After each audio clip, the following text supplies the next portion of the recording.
السلام علیکم خواتین و حضرات، مظہر برلاس ایک نئے ولاگ کے ساتھ حاضر ہے۔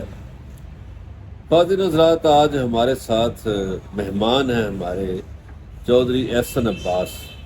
چودھری احسن عباس پی ٹی آئی کے ہیں اور وکیل بھی بڑے مزے کے ہیں اور سیاستدان بھی بڑے مزے کے ہیں، نوجوان ہیں، پرعزم ہیں۔ ان کے والد چودھری غلام عباس بھی پاکستان کی سیاست کا ایک ایسا نام ہے کہ جن پہ جتنا فخر کیا جائے کم ہے۔ آمرانہ قوتوں سے لڑتے لڑتے وہ ابھی تک لڑ رہے ہیں، اور احسن صاحب نے بھی بچپن ہی سے آمرانہ قوتوں کے خلاف لڑنا سیکھا، لڑ رہے ہیں۔ آمرانہ قوتوں سے مراد میری صرف یہ نہیں ہے کہ آپ ڈکٹیٹرشپ ہو، یہ یہاں پہ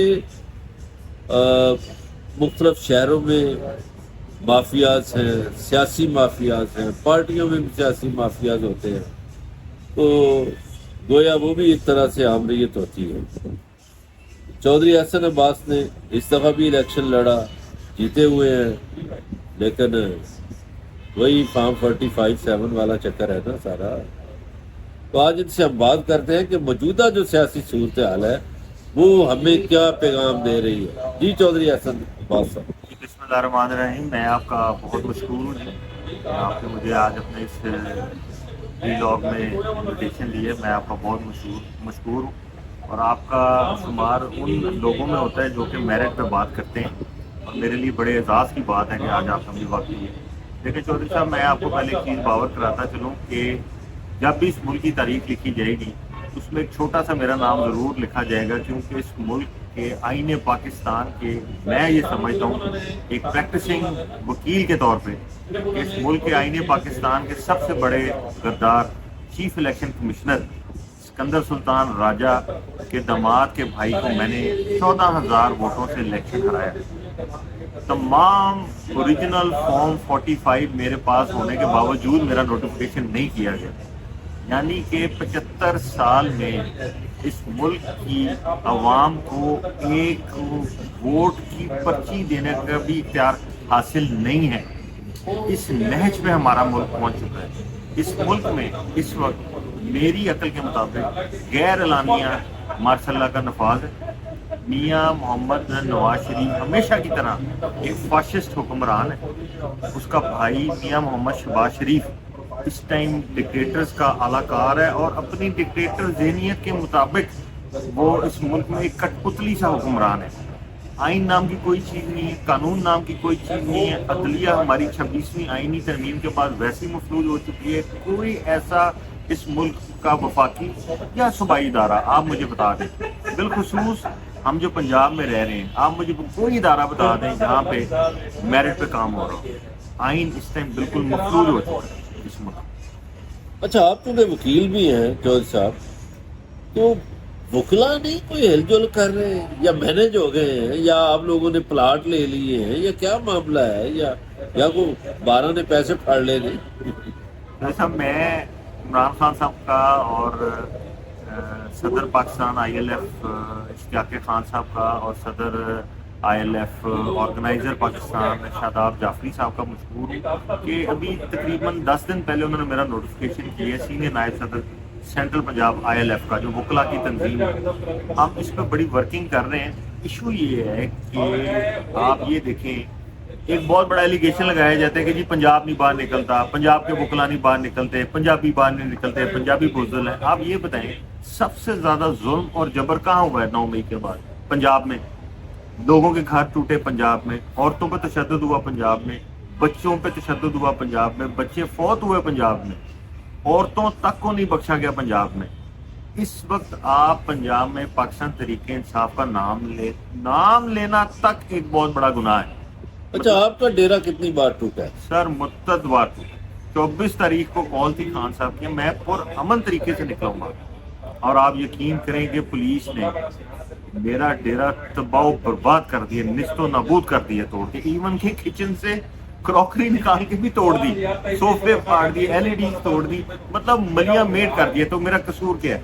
کہ میں ایک پولیٹیکل ورکر ہوں اور میں ایک پرامن احتجاج کے لیے اسلام آباد جا رہا ہوں، اور اگر آپ میرے اوپر ایف آئی آرز کی لسٹ دیکھیں آپ پریشان ہو جائیں۔ اور چودھری صاحب میں آپ کو ایک اور بات بتاؤں، ایک میں جیل میں رہا 1.5 مہینہ تقریباً، بڑا میرے پہ تشدد ہوا اور مجھے فورس کیا جاتا رہا کہ میں پاکستان تحریک انصاف چھوڑوں، لیکن میں نے پاکستان تحریک انصاف نہیں چھوڑی۔ میں آپ کو وہ تاریخی مجسٹریٹ صاحب کا فیصلہ بھی دکھاؤں گا جس میں انہوں نے اپنے فیصلے میں لکھا کہ بھائی اس نوجوان کا قصور یہ ہے، اس کو اس لیے پولیس نے گرفتار کیا ہے کہ اس کو پارٹی چھوڑنے پہ مجبور کیا جا رہا ہے۔ اچھا، فیصلے میں لکھا ہوا انہوں نے، مجسٹریٹ صاحب نے، پسرور کے مجسٹریٹ صاحب نے، میاں صاحب، انہوں نے فیصلے میں لکھا ہے کہ اس نوجوان کو پارٹی چھوڑنے کے لیے مجبور کیا جا رہا ہے اور یہ ایف آئی آر تمام 2 نمبر ہیں، لہٰذا میں وکیل صاحب کو ڈسچارج کرتا ہوں۔ فیصلے میں لکھا ہوا ہے، مطلب جہاں عدلیہ نے سٹینڈ لیا ہے وہاں ہمیں انصاف مل گیا ہے۔ اچھا، ایک بات وہ میاں جویل لطیف کرتے ہیں کہ جی ہمیں زبردستی حکومت دی گئی ہماری پارٹی کو، درست ہے؟ نہیں سر، ان کو متحد قوتوں نے فارم 8 فروری کو عوام نے اپنا فیصلہ سنایا اور 9 فروری کو متحد قوتوں نے اپنا فیصلہ سنایا۔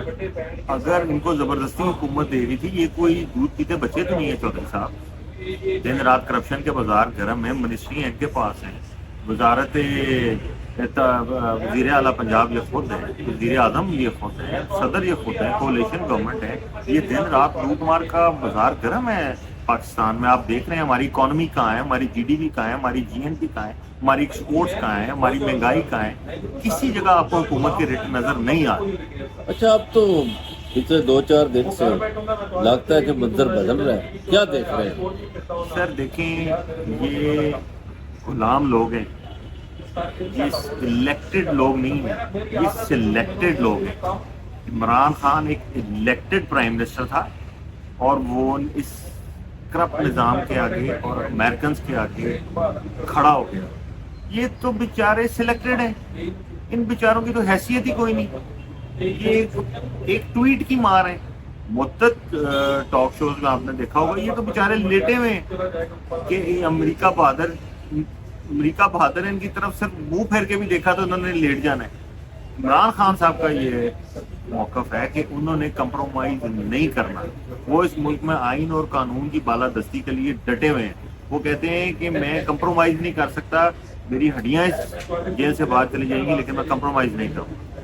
چودھری احسن عباس صاحب، آپ نہیں سمجھتے کہ خان صاحب کو ڈیل پہ مجبور کیا جا رہا ہے؟ ڈیل کر لیں گے؟ دیکھیں، میاں نواز شریف کی طرح انہوں نے ڈیل کرنی ہوتی تو میاں صاحب نے 2 دفعہ ڈیل کی ہے، اور شہباز شریف بھی ایک ڈیل کے نتیجے میں ہے۔ خان صاحب کے تو یہ لوگ ترلے کر رہے ہیں کہ خان صاحب آپ ڈیل کریں، خان صاحب ڈیل نہیں کر رہے۔ خان صاحب اپنے اصولوں پہ ڈٹے ہوئے، اس ملک میں آئین اور قانون کی بالادستی کے لیے، جمہوریت کے لیے خان صاحب لڑے، آنے والی ہماری نسلوں کے لیے خان صاحب لڑے۔ اچھا، آپ بہت مجبور ہو جائیں، پہلے بھی آپ کو مجبور کرنے کی کوشش کی، توڑنے کی کوشش کی گئی، آپ خان کو چھوڑ دیں گے؟ خان کو دیکھیں، میں نہیں چھوڑوں گا، لیکن میری خان صاحب سے، پارٹی کی تمام سینئر قیادت سے بھی ایک اپیل ہے کہ جن لوگوں نے خان کو پریس کانفرنس کر کے چھوڑا، جن لوگوں نے خان کے خلاف وعدہ معاف گواہ بنے، ان کو خان پارٹی میں واپس نہ لیں۔ دیکھیں، میں آپ کو ایک مثال دیتا ہوں، 2 سیاسی گھرانے، ایک میرے والد صاحب اور ایک وہ ڈار برادران۔ عثمان ڈار نے خان صاحب کے خلاف پریس کانفرنس، عثمان ڈار خان صاحب کے خلاف وعدہ معاف گواہ بنا، عثمان ڈار کے ایفیڈیوٹ موجود ہیں عمران خان کے خلاف۔ اس کے دوسرے بھائی نے بھی پریس کانفرنس کی، جیل سے نکلا، سکون سے باہر چلا گیا، اور اب وہ دوبارہ پارٹی میں آنے کے لیے جدوجہد کر رہا ہے، جبکہ برعکس اس کے میں مہینہ 1.5 مہینہ جیل میں رہا، میں نے تشدد برداشت کیا، مجھے پریس کانفرنس کرنے کے لیے مجبور کیا، لیکن میں نے خان کے نظریے پہ مار کھائی، میں نے اس ملک میں آئین اور قانون کی بالادستی کے لیے مار کھائی ہے، اس ملک میں جمہوریت کے تسلسل کے لیے میں نے تشدد برداشت کیا ہے۔ تو میری یہ اعلیٰ لیڈرشپ اور خان صاحب سے بھی اپیل ہے، میں نے مل کر بھی خان صاحب کو کہا کہ خان صاحب، یہ جو لوگ پارٹی مشکل وقت میں چھوڑ کے چلے گئے، ان کی اب پارٹی میں گنجائش نہیں ہے، بلکہ کے پی کے ہاؤس میں علی مین گنڈا پور، عمر ایوب کی موجودگی میں، سلمان اکرم راجہ کی موجودگی میں، جب بشرا بی بی نے 24 سے پہلے خطاب کیا تو انہوں نے اپنے خطاب میں یہ کہا، ان کا پہلا ٹکٹ ہولڈر سے خطاب تھا، انہوں نے کہا جی میری خان صاحب سے بات ہوئی ہے کہ جو بندہ پارٹی چھوڑ کے چلا گیا اس کی پارٹی میں گنجائش تھی، تو سب لوگوں نے یقین کریں کرسیوں پہ کھڑے ہو کے کلیپنگ کی تھی. صحیح. اور اس بات کی گواہی شیخ وقاص حکم نے پچھلے دنوں اپنے ایک ٹی وی پروگرام میں بھی کی. تو لوگ اس بات پہ بھی بڑے ٹچی ہیں کہ جو لوگ پارٹی چھوڑ کے چلیں گے ان کو پارٹی میں واپس نہ لیا جائے. اب دیکھیے اس میں 2-3 طرح کے لوگ ہیں. ایک وہ جو وعدہ معاف بن گئے، ایک وہ جنہوں نے کہا جی ہمارا کوئی تعلق نہیں، ایک وہ ہیں جنہوں نے پارٹیاں جوائن کر لی، ایک ایسے ہیں جنہوں نے کہا جی بس سب خاموش ہیں. اس میں کوئی درجہ بندی تو ہے نا. سر دیکھیں بات یہ ہے کہ آپ نے پارٹی چھوڑنی ہے، آپ پارٹی چھوڑ کے چلے جائیں، لیکن آپ خان کے اوپر غلیظ الزامات تو نہ لگائیں. آپ یہ تو نہ کہیں کہ جی عثمان ڈار کی طرح کہ جی 9 مئی کی پلاننگ میرے سامنے ہوئی ہے، تو جی خان صاحب نے ہمیں مجبور کیا یہ کر دو وہ کر دو، خان صاحب نے ہمیں مجبور کیا کہ فوجی تنصیبات پہ حملہ کیا جائے، اور اس پہ عثمان ڈار نے کہا کہ جی میں جہاں آپ بلائیں گے میں آ کے گواہی دوں گا خان صاحب کے خلاف. وہ ساری چیزیں آن ریکارڈ ہیں. تو میرا خیال ہے اس طرح کی غیر سیاسی لوٹوں کی پاکستان تحریک انصاف میں کوئی جگہ نہیں. بالکل صحیح ہے. آپ سمجھتے ہیں خان صاحب کہتے ہیں کہ حل صرف انقلاب ہے، آپ کیا سمجھتے ہیں؟ سر میرا خیال ہے کہ خان صاحب کی سوچ بالکل ٹھیک ہے، لیکن خان صاحب نے ہمیں یہ ڈائریکشن دی ہوئی ہے کہ یہ جو انقلاب ہے یہ اصلاحات کے تھرو ہی آئے گا، آئینی اصلاحات کے تھرو. اور خان صاحب نے ہمیں یہ کہا ہے کہ آپ نے آئین اور قانون کے دائرے میں رہ کے پرامن احتجاج کرنا ہے، اور ہماری یہی اسٹریٹجی ہے کہ ہم آئین اور قانون کے دائرے میں رہ کے جب بھی ہمیں پارٹی نے کال دی ہے ہم نے پرامن احتجاج کیا ہے. دیکھیں ہم لوگوں نے کوئی چودھری صاحب ہم کسی کالعدم تنظیم کے ممبر تو نہیں ہیں، ہم نے کوئی ملیشیا تو جوائن نہیں کی ہوئی. ہم تو آئیڈیولوجیکلی ایک دوسرے سے بحث کر سکتے ہیں، یا ہم کسی نظریے پہ ہم ایک اپنا احتجاج کر سکتے ہیں. ہم نے کوئی خدا نہ خاصہ بندوقیں تو نہیں پکڑی ہوئی، ہم نے کوئی راکٹ لانچر تو نہیں پکڑے ہوئے. میں تو گھر سے باہر بھی نکلتا ہوں تو دہشت گردی کا پرچہ ہو جاتا ہے. آپ یہ دیکھیں کہ میرے اوپر متعدد پرچے ہیں دہشت گردی کے. میرا قصور کیا ہے؟ جب میں بیل اپلائی کرتا ہوں عدلیہ اس کو 2 منٹ میں رد کر دیتی. مطلب پولیس کو بھی کچھ شرم آنی چاہیے، یہ جو پولیس کے ہیڈز ہیں ان کو بھی شرم آنی چاہیے کہ کم از کم ذہنی غلامی اور ذاتی چاپلوسی سے باہر نکل کے آئین اور قانون کو مد نظر رکھ کے میرٹ پہ آپ فیصلہ. لیکن اس وقت تو آبے کا آبا ہی بگڑا ہوا ہے. جس مرضی کے گھر میں پولیس چلی جاتی ہے وہاں پہ عورتوں کے ساتھ بدتمیزی کرتی ہے، بچوں کے ساتھ بدتمیزی کرتی ہے، توڑ پھوڑ کرتی ہے، لوٹ مار کرتی ہے، اغوا کر کے لے جاتی ہے. تو آپ کیا دیکھ رہے ہیں کہ کب تک یہ موسم بدل جائے گا؟ دیکھیں سر میرا خیال یہ ہے کہ سیاست کے طالب علم کے تحت کہ یہ ظلم اور جبر کا نظام زیادہ دیر نہیں چلتا، یہ زیادہ دیر چل ہی نہیں سکتا. آپ یہ دیکھیں کہ آپ میاں شہباز شریف صاحب کہہ رہے ہیں کہ ملک کے جو میں اکنامکس کا بھی اسٹوڈنٹ ہوں لا کے ساتھ ساتھ، میاں نواز شریف صاحب کہہ رہے ہیں کہ جی 12 ارب ڈالر کی ہمارے ریزرو ہو گئے. وہ 12 ارب ڈالر آپ ریزرو نہیں ہیں، آپ نے قرضے لیے ہوئے ہیں، ادھر سے پکڑ کے آپ ادھر جا رہے ہیں، ادھر سے پکڑ کے آپ ادھر جا رہے ہیں. آپ اس ملک کے جو نوجوان ہیں، اس ملک کی جو یوتھ ہے، اس ملک کے جو صاحب عقل لوگ ہیں، اس ملک کے جو تجزیہ نگار ہیں وہ کوئی بیوقوف نہیں ہے. سب کو پتہ ہے کہ آپ نے قرضے لے لے کے آپ ادھر کا ادھر اور ادھر کا ادھر. اور ان کی شرم آنی چاہیے کہ ملک اس ٹائم قرضوں میں ڈوبا ہوا ہے اور آپ اشرافیہ کی عیاشی ہی نہیں ختم ہو رہی. پچھلے دنوں آپ نے پروونشل اسمبلی کی، ایم پی ایس کی، اور چیف منسٹر کی اور اسپیکر کی، ڈپٹی اسپیکر کی، ساری پارلیمان کی تنخواہیں آپ نے 500-600% بڑھا دی. آپ یہ دیکھیں کہ اس وقت گیلپ کا سروے ہے کہ پاکستان میں جو گھروں کے رینٹ سے زیادہ آپ کے الیکٹریسٹی بلز ہیں. لوگوں کے لیے 3 وقت کی روٹی کھانا چودھری صاحب اس ٹائم ایک بہت بڑا مسئلہ ہے.